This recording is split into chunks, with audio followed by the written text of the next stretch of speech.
మన ప్రభువును రక్షకుడైన యేసుక్రీస్తు వారి ప్రశస్తమైన నామంలో వీడియో వీక్షిస్తున్న అందరికీ వందనాలు, శుభములు తెలియజేస్తున్నాను. మార్కు సువార్త 16వ అధ్యాయం 15వ వచనం. మరియు మీరు సర్వలోకమునకు వెళ్ళి సర్వసృష్టికి సువార్తను ప్రకటించుడి.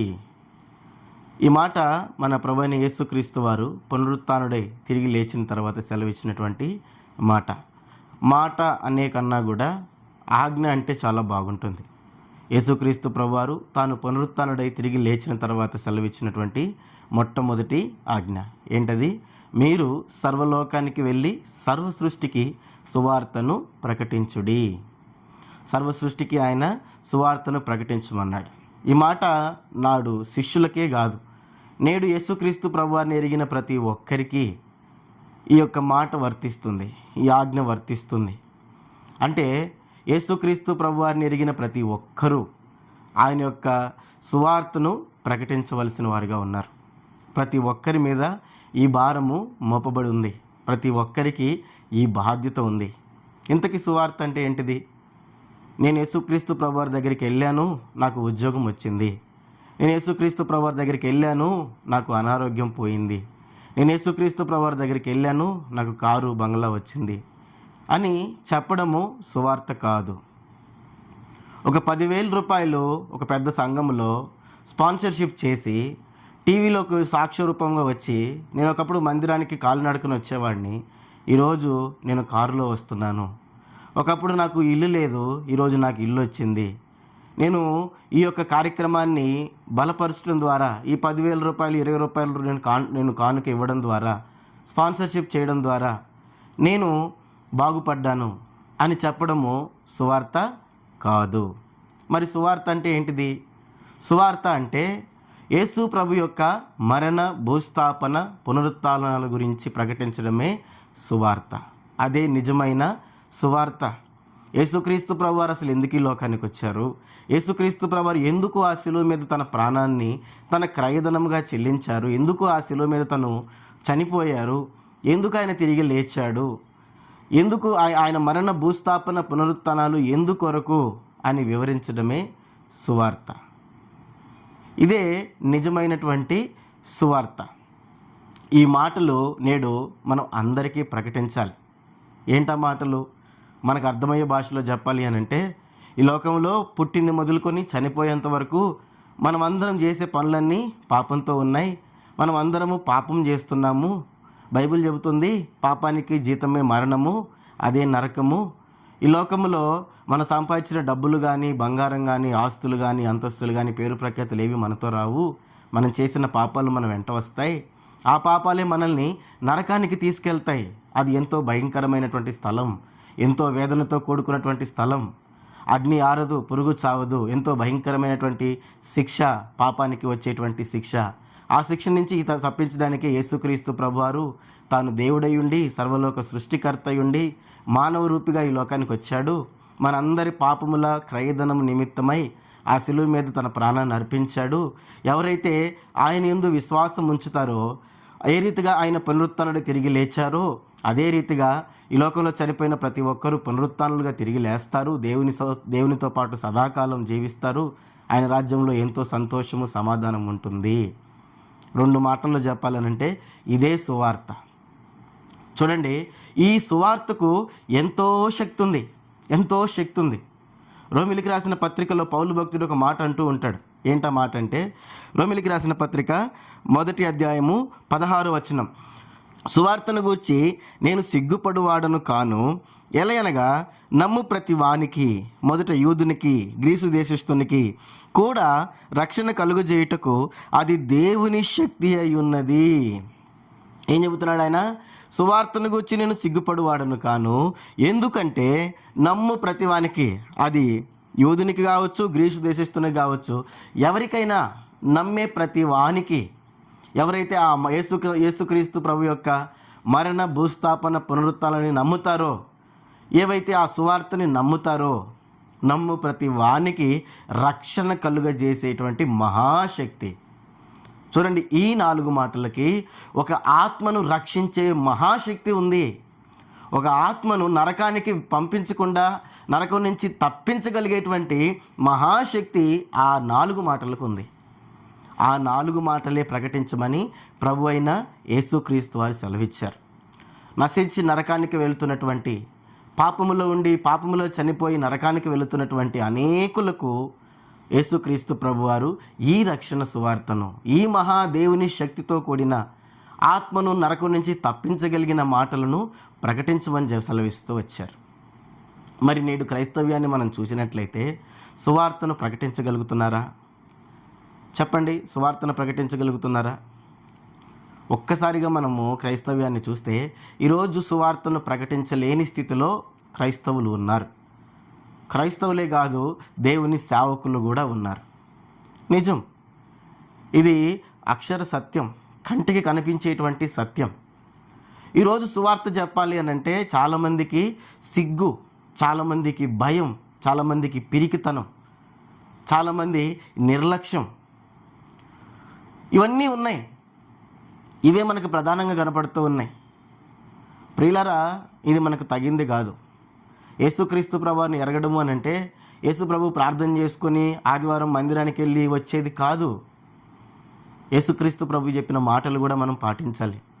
యేసుక్రీస్తు ప్రభు చెప్పిన మాటలకు తగినట్లుగా కూడా మనం జీవించాలి. మనము రక్షించబడిన మనము అనేకులకు ఈ రక్షణ సువార్తను తెలియజేయాలి. చూడండి, ఈరోజు చాలామంది ఈ సువార్తను ప్రకటించలేకపోతున్నారు. చాలామంది ఈ సువార్తను చెప్పలేకపోతున్నారు. ఎంతో దుఃఖించాల్సిన విషయం ఏంటిది అంటే పెద్ద పెద్ద సేవకులు కూడా ఈరోజు సువార్త చెప్పలేని స్థితిలో ఉన్నారు. దీనికి కారణం ఏంటి? నేను కొన్ని కారణాలు ఈ వీడియోలో చెబుతాను. మొట్టమొదటి కారణం ఏంటిది అని అంటే, నా అనుభవంలో నేను చూసింది, సువార్త చెప్పాలనంటే సిగ్గు చాలామందికి, సువార్త చెప్పాలనంటే భయం చాలామందికి. ఈ 2 కారణాలు నేను చాలామందిలో చూస్తూ ఉంటాను. క్రైస్తవులు 4 మాటలు, దేవుడి మాటలు చెప్పు అంటే సిగ్గుపడతారు, భయపడతారు. దేవుని మాటలు చెప్పడానికి సిగ్గు ఎందుకు? దేవుడి మాటలు చెప్పడానికి భయం ఎందుకు? యేసుక్రీస్తు ప్రభువారు ఒక మాట అంటూ వచ్చారు. మార్కు సువార్త 8వ అధ్యాయము 38వ వచనంలో ఏమంటున్నారు యేసు ప్రభు అక్కడ అంటే, వ్యభిచారమును పాపమును చేయు ఈ తరము వారిలో నన్ను గూర్చియు నా మాటలను గూర్చియు సిగ్గుపడు వాడెవడో వాని గూర్చియు మనుష్య కుమారుడు తన తండ్రి మహిమ గలవాడై పరిశుద్ధ దూతలతో కూడా వచ్చినప్పుడు సిగ్గుపడునని చెప్పెను. యేసుక్రీస్తు ప్రభు సెలవిస్తూ వచ్చినటువంటి మాట ఇది. ఏం చెప్తున్నాడు ఆయన? వ్యభిచారమును పాపమును చేయు ఈ తరము వారిలో. అంటే ఈ తరం ఏ రీతిగా ఉంది చెప్పండి? వ్యభిచారముతో నిండుంది, పాపముతో నిండుంది. యేసుప్రభు చెప్పిన మాటలు అక్షర సత్యమా కాదా? నిజమా కాదా? ఉదయం లేచినప్పటి నుంచి సాయంత్రం వరకు మనం అనేక మందిని చూస్తూ ఉంటాం కదా. మన చుట్టుపక్కల ఎంతోమందిని చూస్తూ ఉంటాం కదా. మరి మన కళ్ళ ముందే అబద్ధాలు ఆడుతూ ఉంటారు, మన కళ్ళ ముందే పాపిష్టి పనులు చేస్తూ ఉంటారు. ఈ లోకంలో పాపం చేయడానికి భయపడరు, మందు తాగడానికి భయపడరు, వీధిన తాగుతారు, అమ్మాయిని ఏడిపించడానికి భయపడరు, అశ్లీలమైన చూడడానికి భయపడరు, అబద్ధాలు ఆడడానికి భయపడరు, అక్రమ సంబంధాలకి భయపడరు, లంచాలు తీసుకోవడానికి భయపడరు, అవినీతి చేయడానికి భయపడరు. ఇటువంటి పాపిష్టి పనులన్నీ చేయడానికి భయపడరు ఈ లోకస్తులు. ఇటువంటి పాపిష్టి పనులు చేస్తున్నందుకు సిగ్గుపడరు ఈ లోకస్తులు, ఈ తరము వారు. అదే యేసుక్రీస్తు ప్రభువు చెప్తూ వచ్చాడు. ఏమని? వ్యభిచారమును పాపమును చేయు ఈ తరము వారిలో నన్ను గూర్చి నా మాటలను గూర్చి సిగ్గుపడువాడు ఎవడో తన తండ్రి మహిమ గలవాడై తిరిగి వచ్చేటప్పుడు వాడిని గురించి నేను సిగ్గుపడతానని సెలవిచ్చాడు. అబద్ధం చెప్పడానికి, మోసాలు చేయడానికి, అవినీతి చేయడానికి, అక్రమాలు చేయడానికి, అన్యాయంగా డబ్బు సంపాదించడానికి, అక్రమ సంబంధాలు నెరుపుతున్న వారికి సిగ్గు లేనప్పుడు, పాపం చేయడానికి సిగ్గు లేనప్పుడు, వ్యభిచారం చేయడానికి సిగ్గు లేనప్పుడు, మరి మహాశక్తితో కూడిన ఒక ఆత్మను రక్షించగలిగిన శక్తి కలిగినటువంటి ఆ మాటలు చెప్పడానికి, ఆ సువార్త చెప్పడానికి మనకు సిగ్గెందుకు చెప్పండి? పాపం చేయడానికి లేని సిగ్గు, మరి ఆ పాపం నుంచి తప్పించడానికి మనకెందుకు సిగ్గు? మరి ఈరోజు సిగ్గుపడుతున్నావు అని అంటే మరి అది యేసుక్రీస్తు ప్రభు శిష్యుడు అని చెప్పుకోవడానికి, యేసుక్రీస్తు ప్రభుని ఎరుగున్నానని చెప్పడానికి సిగ్గుపడాలి. యేసుక్రీస్తు ప్రభును గూర్చి, యేసుక్రీస్తు ప్రభు యొక్క మాటలను గూర్చి, సువార్తను గూర్చి సిగ్గుపడుతున్నావు అని అంటే, చెప్పడానికి భయపడుతున్నావు అని అంటే, నిన్ను గూర్చి యేసుక్రీస్తు ప్రభు వారు సిగ్గుపడడంలో ఏమాత్రం తప్పులేదు. ఏమాత్రం తప్పులేదు. మీకు చిన్న ఉదాహరణ చెబుతాను అర్థం కావడానికి. దొంగ ఉన్నాడు. దొంగ పని ఏంటిది? దొంగతనం చేస్తాడు, దోచుకుంటాడు కదా. ఆ వ్యక్తిని అరికట్టాల్సింది ఎవరు? దొంగతనాలు చేయకుండా, దోచుకోకుండా అరికట్టాల్సింది ఎవరు? ఒకవేళ అతను దొరికితే శిక్షించాల్సింది ఎవరు? పోలీసులే కదా. పోలీసులే దొంగల్ని పట్టుకోవాలి. పోలీసులే వారికి శిక్ష పడేలా చేయాలి. వాళ్ళు దోచుకోకుండా అడ్డగించాలి. అవునా కదా? మరి ఆ పోలీసే దొంగను పట్టుకోవడానికి సిగ్గుపడితే, దొంగ దోచుకుంటున్నప్పుడు ఆపడానికి భయపడితే, సిగ్గుపడితే, మరి అతను పోలీస్ అని చెప్పడానికి ఆ డిపార్ట్మెంటే సిగ్గుపడాలి. అవునా కదా?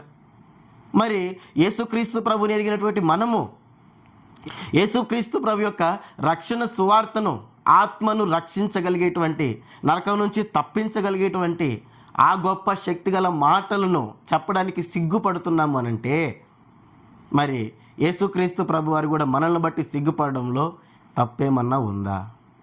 ఏమీ లేదు. ప్రియులారా గమనించండి. యేసుక్రీస్తు ప్రభు వారిని గూర్చి, యేసుక్రీస్తు ప్రభు వారి యొక్క రక్షణ సువార్తను గురించి సిగ్గుపడే వాళ్ళు ఎవరో దేవునితో పాటు ఉండలేరు. యేసుక్రీస్తు ప్రభు వారు ఏమాత్రం కూడా ఆ వ్యక్తుల్ని చేర్చుకోడు. అదే సెలవిస్తూ వచ్చాడు. వ్యభిచారమును పాపమును చేయు ఈ తరము వారిలో నన్ను గూర్చి, నా మాటలను గూర్చి సిగ్గుపడువాడెవడో ఏమన్నాడు?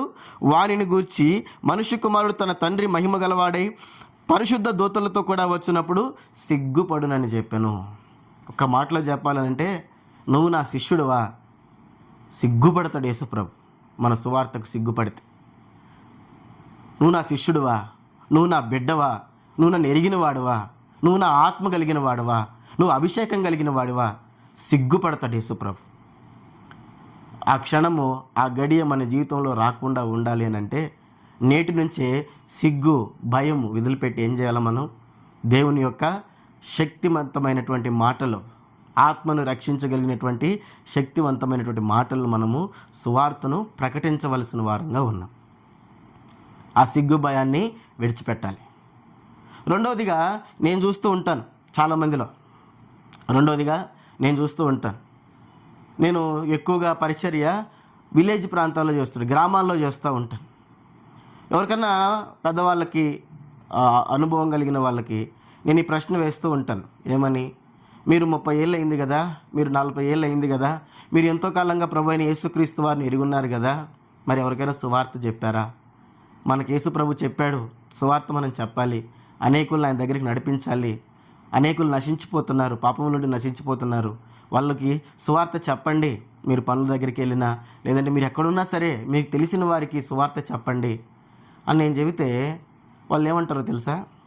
మా వల్ల ఏమవుతుందండి, మా వల్ల ఏమవుతుంది సార్, మా వల్ల ఏమవుతుందండి, మా వల్ల ఏమవుతుందయ్యా, మాకు చదువు రాదు, మాకు తెలివి లేదు అని అంటారు. ఆ మాట విన్నప్పుడు నాకు ఎంతో దుఃఖం అనిపిస్తుంది. నిజంగా ఎంతో దుఃఖం అనిపిస్తుంది. యేసుక్రీస్తు ప్రభుని గురించి సువార్త చెప్పడానికి, యేసు ప్రభు యొక్క సువార్త చెప్పడానికి మనకు డిగ్రీలు కావాలనా? పిహెచ్డీలు కావాలనా?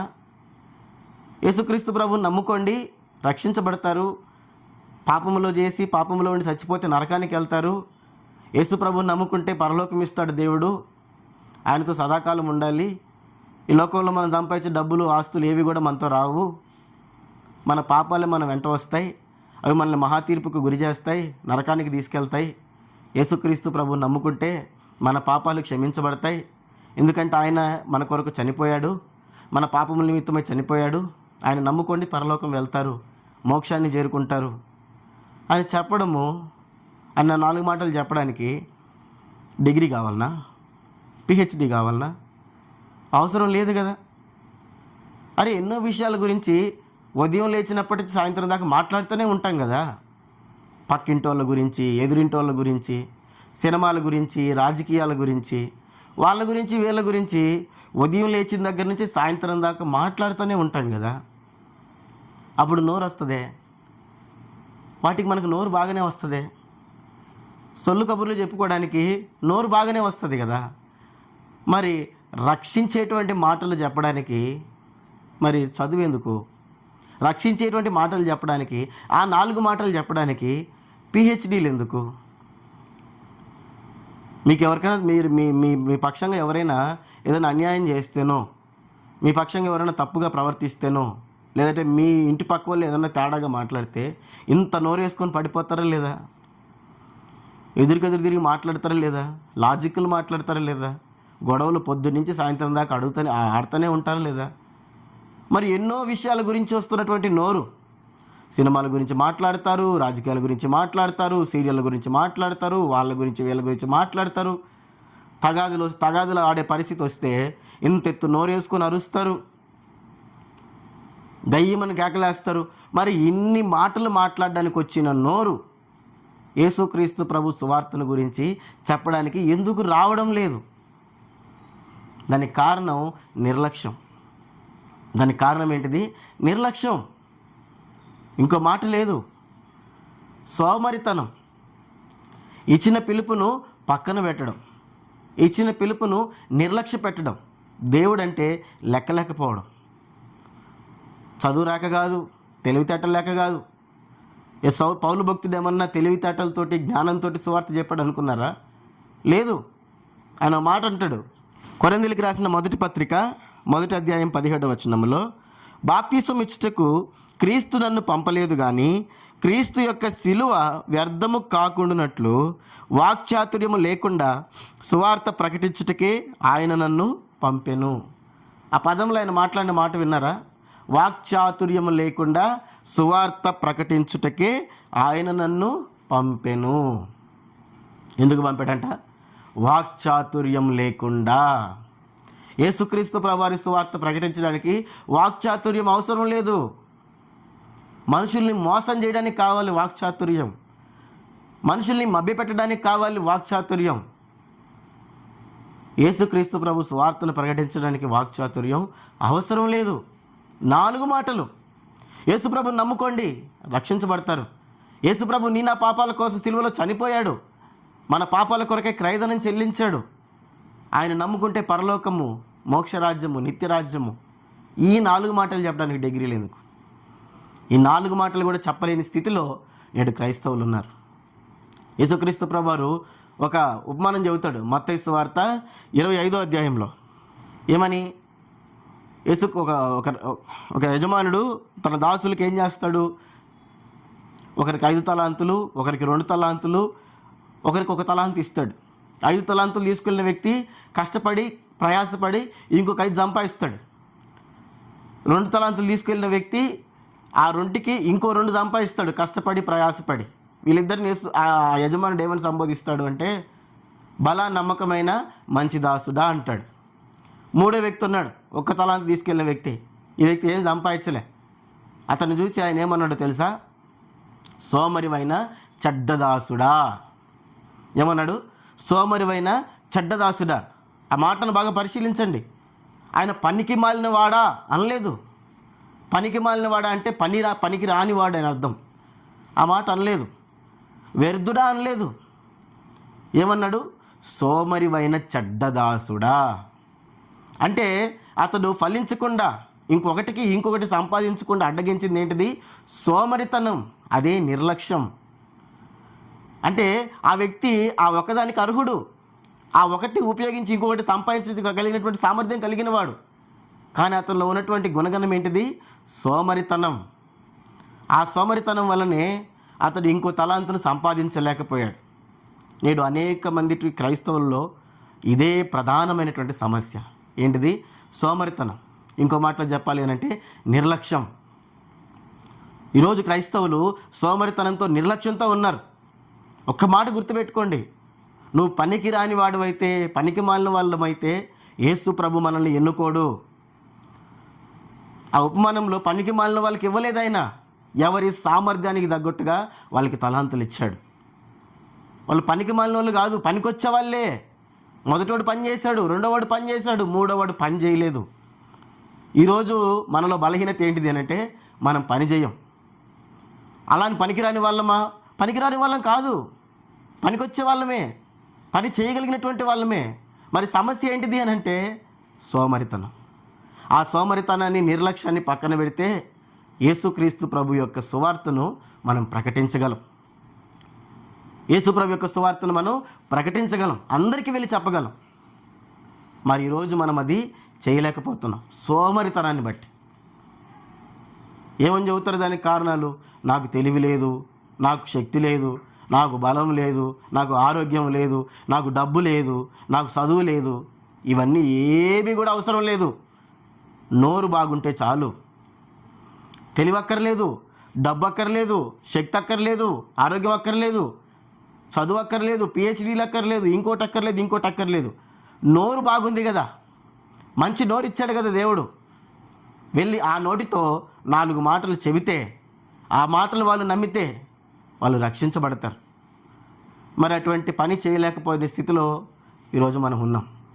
సరి చేసుకోవాలి. సోమరితనాన్ని, నిర్లక్ష్యాన్ని మన జీవితంలో నుంచి దూరపరచాలి. ఇది 2వ కారణం, నా అనుభవంలో నేను చూసింది. 3వ కారణం ఏంటిది అని అంటే, నేను చాలా దుఃఖించాల్సిన విషయం ఏంటిది అని అంటే, చాలామంది సేవకుల్ని సువార్త చేద్దామని అడుగుతాను. వాళ్ళు నాకు ఇచ్చే వాళ్ళు నాకు ఇచ్చేటువంటి రిప్లై ఏంటిదో తెలుసా? ఈ రోజుల్లో చాలా ఆటంకాలు ఉన్నాయి, సువార్తకి చాలా అడ్డంకులు ఉన్నాయి అనేటువంటి మాట చెబుతారు. మతోన్మాదులు వాళ్ళు వీళ్ళు అడ్డగిస్తున్నారు, సువార్త చెప్పలేని స్థితిలో ఉన్నాం అనేటువంటి మాట చెబుతారు. ఎవరు అడ్డగిస్తున్నారు? ఇంతకీ ఎందుకు అడ్డగిస్తున్నారు? నేను చాలామందికి సువార్త చెప్పాను, అన్ని జనులకి. వాళ్ళకి చెప్పినప్పుడల్లా నాకు రిపీటెడ్గా చాలామంది చెప్పే మాట ఏంటిదో తెలుసా? నేను చెప్పిన సువార్త విన్న తర్వాత, నువ్వు చెప్పిందంతా బాగానే ఉంది కానీ మీ వాళ్ళు బాగున్నారా? ఇదే ప్రశ్న. నువ్వు చెప్పిందంతా బాగానే ఉంది, యేసుప్రభు మంచోడే, మీ వాళ్ళు బాగున్నారా? మీ వాళ్ళు అంటే ఎవరు? క్రైస్తవులు. చర్చిలకు వెళ్తారు, ప్రార్థనలు చేస్తారు, మరి ఒక్కటంటే ఒక్కటి కూడా పాటించరు. ఏ మాత్రం వాళ్ళ జీవితాలలో మార్పు ఉండదు. అదే వాళ్ళు చెప్పేది. మీరు మారారా ఫస్ట్ మేము మారడానికి? మీ పాపాలు పోయినాయా ఫస్ట్ మా పాపాలు పోవడానికి? ఇంకా కఠినమైన మాటలు ఏం చెబుతారో తెలుసా? మీ పాస్టరే ఎన్నో పాపాలు చేస్తున్నాడు, మీ పాస్టర్లే ఎన్నో పాపాలు చేస్తున్నారు, నువ్వు మాకు వచ్చి చెప్పేది ఏంది అని అంటారు. ఆ మాటలు విన్నప్పుడు ఎంత దుఃఖం వేస్తుందో తెలుసా? ఈరోజు మతోన్మాదులు అడ్డగించడానికి కారణం ఏంటనంటే, ఈరోజు క్రైస్తవుల యొక్క సాక్ష్యము బాగులేదు. ఈరోజు క్రైస్తవుల్లో ఉన్నటువంటి సేవకుల యొక్క సాక్ష్యం అన్ని జనులలో బాగులేదు. ఇదే కారణం. ఈ కారణాన్ని బట్టి యేసుప్రభును తృణీకరిస్తున్నారు. మన సాక్ష్యం బాగలేదు, క్రైస్తవుల సాక్ష్యం బాగలేదు, సేవకుల సాక్ష్యం బాగలేదు. సేవకుల్లో కానీ క్రైస్తవుల్లో కానీ ఆ మాదిరికరమైన జీవితం, ఆ తగ్గింపు జీవితం, ప్రేమ కలిగినటువంటి స్వభావం, యేసుక్రీస్తు ప్రభు యొక్క స్వరూపం కనబడడం లేదు. మార్పు లేని జీవితాలు కలిగి ఉన్నారు నేడు క్రైస్తవులు. ఆ కారణాన్ని బట్టి ఈరోజు యేసుక్రీస్తు ప్రభుని అనేక మంది తృణీకరిస్తున్నారు. చూడండి, యేసుప్రభు ఏం చెప్పాడు? మత్తయి సువార్త 5వ అధ్యాయం 14, 15, 16 వచనాలలో, మీరు లోకమునకు వెలుగై ఉన్నారు, కొండ మీద నుండి పట్టణము మరుగై ఉండనేరదు. మనుషులు దీపము వెలిగించి కొంచెము కింద పెట్టరు కానీ అది ఇంట నుండి వారికి అందరికీ వెలుగిచ్చుటకై దీపస్తంభము మీదనే పెట్టుదురు.